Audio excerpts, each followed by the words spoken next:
C'est une formation qui s'appelle formation habitant-acteur, qui a pour la première fois donc été délocalisée à Lorient.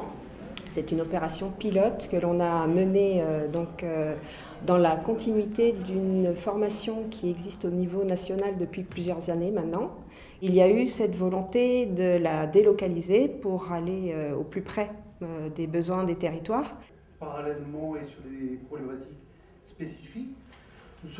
Alors cette formation, elle a pour finalité de redonner du pouvoir d'agir aux habitants, de façon à leur permettre d'avoir plus d'outils et d'éléments de compréhension sur ce qui se joue autour d'eux dans leur quartier, pour leur permettre d'interpeller les pouvoirs publics, de prendre leur place dans les conseils citoyens, dans les maisons du projet et dans toutes les instances de concertation où ils ont la possibilité de s'exprimer.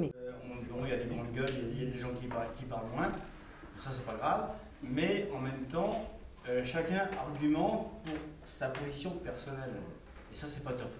On donne des éléments d'histoire de la politique de la ville, de la concertation.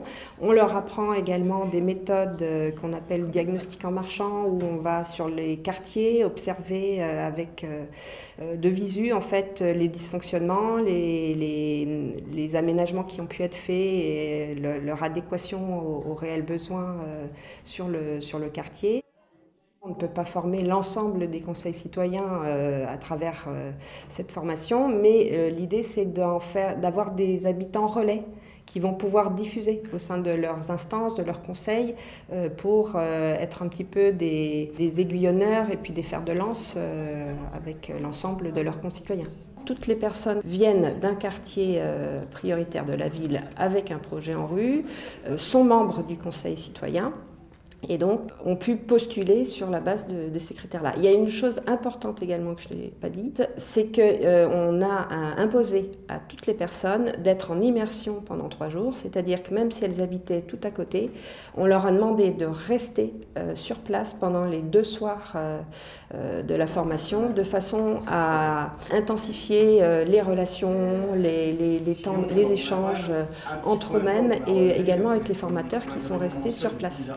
Les habitants qui sont formés restent toujours en lien, c'est-à-dire qu'ils se sont échangés leurs adresses mail et j'ai des retours comme quoi ils continuent à échanger, à s'écrire, voire même parfois se rencontrer.